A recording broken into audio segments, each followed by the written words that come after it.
When people first learn about cybersecurity, they often picture attackers as outsiders trying to break in, but many real incidents start with someone who was already allowed in. Third parties can include vendors, contractors, service providers, and integration partners who need some level of access to systems or data so they can deliver a service. High-risk integrations are connections between systems that move sensitive information, trigger actions automatically, or grant powerful privileges, sometimes without a human noticing each step.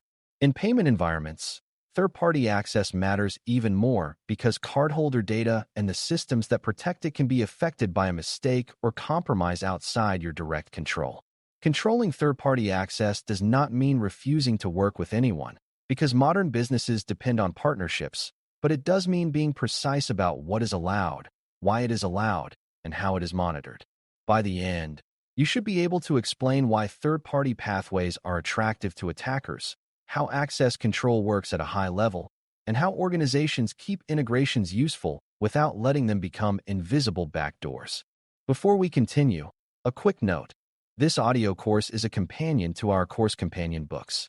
The first book is about the exam and provides detailed information on how to pass it best. The second book is a Kindle-only ebook that contains 1,000 flashcards that can be used on your mobile device or Kindle.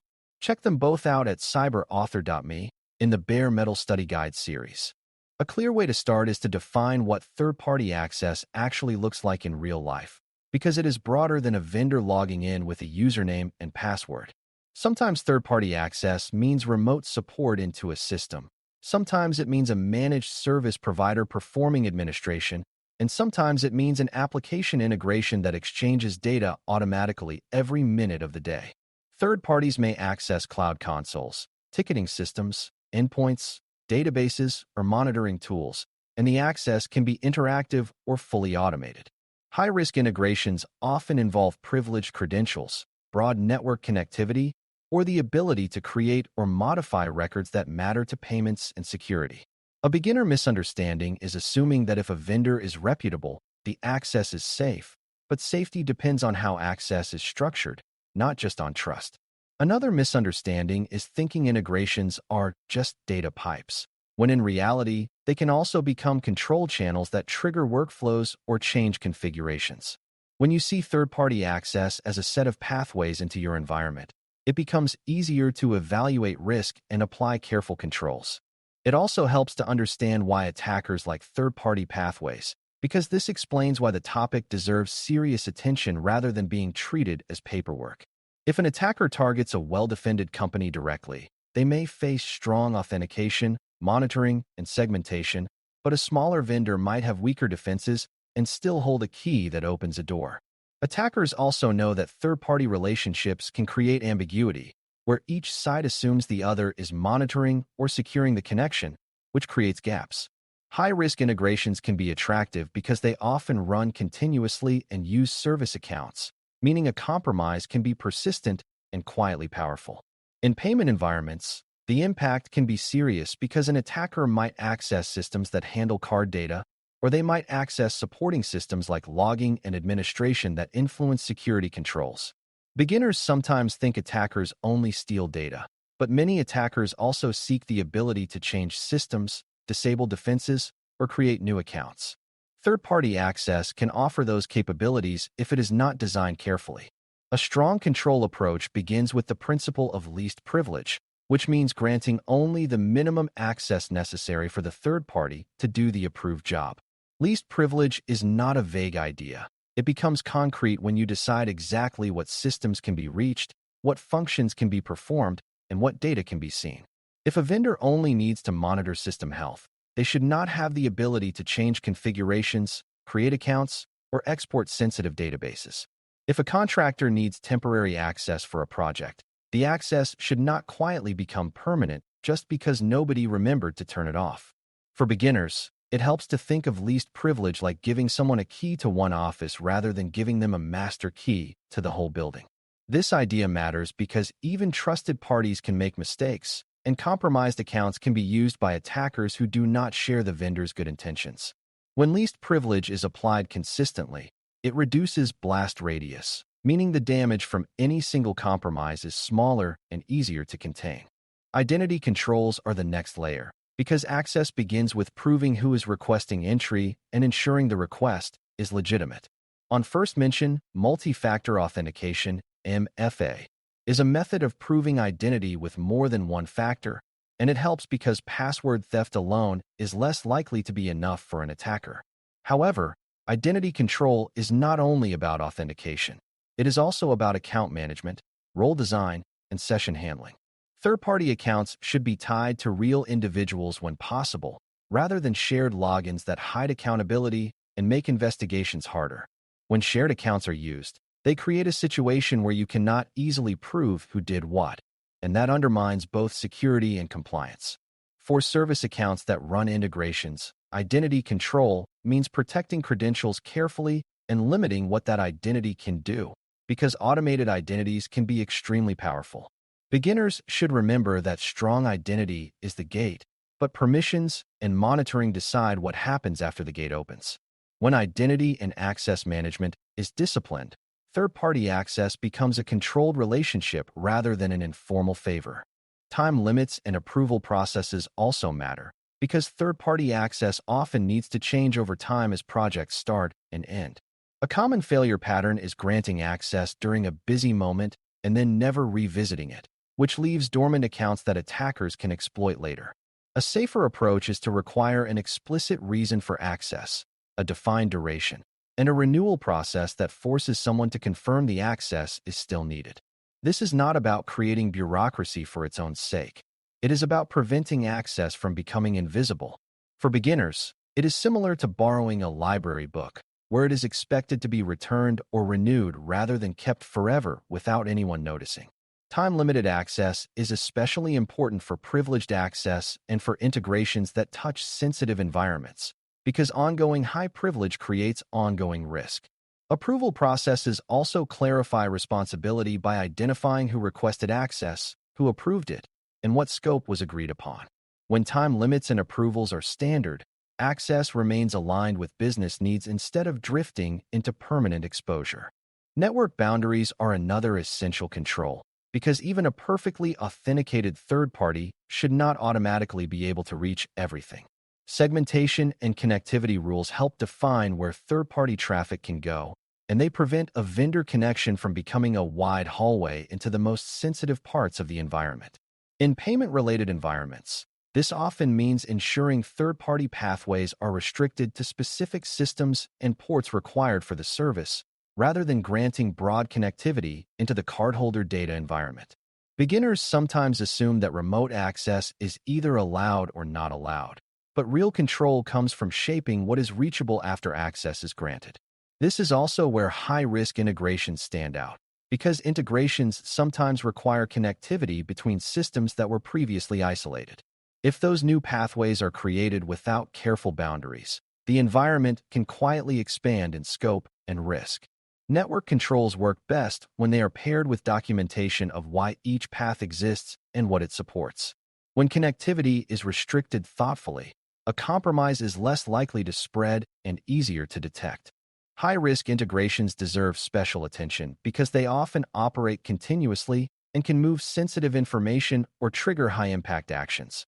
A high-risk integration might be one that transmits payment-related data, one that writes to production databases, or one that has administrative permissions to create resources or change configurations. Some integrations rely on application programming interface, API, connections, which are structured ways for software systems to communicate, and these can be safe when designed properly but dangerous when overprivileged. Beginners sometimes assume that an integration is safe because it is automated, but automation can actually increase risk because it operates at scale and speed. If an attacker compromises the integration credentials, they can potentially perform actions repeatedly without needing human approval each time. Effective control includes limiting what the integration identity can do, limiting what data can be sent, and ensuring the integration cannot be repurposed to access unrelated systems. It also includes defining clear error handling so failures do not cause insecure fallbacks or unexpected data dumps. When integrations are treated as privileged actors, they receive the attention their risk deserves. Data handling rules are another critical piece, because third parties and integrations often exist to move or process information, and payment environments require extra discipline around sensitive data. Control begins with knowing what data is involved, where it flows, and whether the third party truly needs the full data or only a safer representation. Beginners should understand that reducing data exposure is often more effective than trying to secure exposure after the fact, because you cannot lose what you never shared. That means considering approaches like limiting fields, using tokens where appropriate, and preventing sensitive data from being copied into logs, analytics systems, or ticket attachments. Even when a third party is authorized, data should be shared on purpose, not by accident through overly broad access or poorly designed exports. Controls should also ensure that third parties store and dispose of data properly, because once data leaves your environment, the risk depends on their handling practices. High-risk integrations should be designed to minimize sensitive data wherever possible, because that reduces both breach impact and compliance complexity.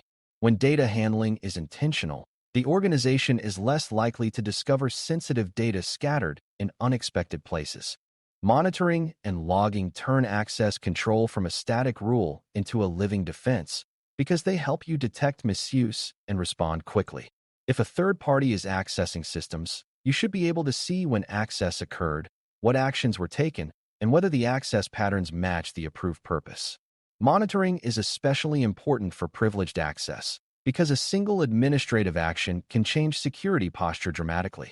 Beginners sometimes think monitoring is only for catching bad actors, but it is equally valuable for catching mistakes, such as a vendor running a script on the wrong system or an integration suddenly calling unfamiliar endpoints. Logs also support investigations by providing evidence of what happened, and they support accountability by discouraging casual misuse of access. A mature approach also includes alerting on unusual patterns, such as access outside approved windows, access from unusual locations, repeated failures, or large exports that do not fit normal behavior. Monitoring should be paired with a response process, so alerts lead to action rather than being ignored. When visibility is strong, third-party access becomes less mysterious and less risky. Another powerful concept is secure onboarding and offboarding for third parties, because the beginning and end of a relationship are when mistakes are most likely. Onboarding should include verifying identity, establishing the approved scope, setting up the right authentication and permissions, and confirming that logging is active before real access begins. Offboarding is just as important, because access that remains after a contract ends can become a hidden vulnerability, especially if the vendor later experiences a breach. Beginners often assume offboarding happens automatically, but in real organizations it is frequently forgotten when teams are busy or when ownership is unclear. Effective offboarding includes disabling accounts, removing keys, revoking tokens, and confirming that integrations can no longer connect. It also includes confirming that shared secrets are rotated when a third party no longer needs them, because secrets can persist in unexpected places. When onboarding and offboarding are disciplined, third-party access becomes a managed lifecycle rather than a permanent expansion of your environment. This lifecycle thinking prevents old relationships from becoming future incidents. Contracts and expectations matter as well, not because legal language magically creates security, but because clear expectations shape behavior and clarify responsibilities. A third party should understand what security behaviors are required, such as how they protect accounts, how they report incidents, and how they handle sensitive data. Beginners sometimes think contracts are separate from security, but contracts define the rules of the relationship, and unclear rules lead to unclear security outcomes. It also matters to define how support is delivered, such as whether the vendor can access systems directly or must work through a controlled request process. When expectations are explicit, it becomes easier to enforce them, audit them, and respond when they are not met. This is especially important for payment-related environments because obligations can extend beyond the organization itself, and evidence may be needed to demonstrate that third-party pathways were controlled. Clear terms also help during incidents, because both sides know who to contact, what timelines apply, and what cooperation is expected. When governance and security align, third-party risk becomes more manageable and less dependent on informal trust. A beginner-friendly misconception worth addressing is the idea that the safest approach is to block all third-party access, because that sounds simple but often fails in real operations. Modern environments depend on vendors for cloud services, payment processing, security monitoring, support, and specialized tools, and trying to eliminate third parties completely can lead to shadow arrangements where access is granted unofficially. The safer approach is to make third-party access explicit, limited, and monitored, so it is visible and controllable rather than hidden. Another misconception is believing that if access is limited, you can stop thinking about it. But control requires ongoing review because systems change, vendors change, and integrations evolve. High-risk integrations in particular can drift as developers add features, expand data flows, or increase permissions to resolve errors quickly. Beginners should also understand that trust is not a control and reputation is not a firewall, so even good vendors need structured access rules. When organizations treat third-party access as a normal part of security design, they are less surprised by risk and more prepared to manage it. That mindset is what turns partnerships into safe operational relationships. Incident readiness ties all of these ideas together, because third-party access and integrations can become both the cause of incidents and the path for response. If an integration account is compromised, responders need to know how to disable it quickly without breaking unrelated business workflows. If a vendor account is suspected of misuse, you need a plan for pausing access, preserving logs, and coordinating communication so both sides can investigate responsibly. Beginners should understand that response is harder when access is informal, undocumented, or shared, because you cannot easily identify what should be disabled or what normal behavior looks like. A mature program maintains clear inventories of third-party connections, clear ownership for each relationship, and clear escalation paths for suspected compromise. It also ensures that disabling access is feasible, meaning there are clean cutoffs and you are not dependent on a single shared credential that everyone uses. High-risk integrations should have safety mechanisms that prevent runaway actions, such as limits, approvals, or monitoring that catches unusual volumes quickly. When incident readiness is built into access design, disruptions are smaller and recovery is faster. As we wrap up, the central lesson is that controlling third-party access and high-risk integrations is about turning external relationships into well-defined, limited, and observable pathways rather than letting them become hidden shortcuts in sensitive environments. Third parties and integrations can introduce powerful risk because they may carry privileged access, continuous automated connections, and data flows that touch payment-related systems. Strong control begins with least privilege and strong identity, including MFA for human access where appropriate, and it continues with time limits, approvals, and disciplined onboarding and offboarding so access does not drift into permanence. Network boundaries and segmentation ensure that even authorized access cannot roam freely, while careful design of API integrations limits what automated identities can do and what data they can move. Monitoring and logging provide the visibility needed to detect misuse, support investigations, and maintain accountability, and clear contractual expectations reduce ambiguity about responsibilities. The most important mindset shift for a new learner is recognizing that third-party risk is not solved by blind trust or blanket denial, but by precision, meaning you define what is needed, allow only that, watch it closely, and remove it cleanly when it is no longer required. When those disciplines are practiced consistently, partnerships remain productive while the security boundary remains strong and defensible. Thanks for listening. For more audio courses, daily newsletters, and more, please visit BareMetalCyber.com.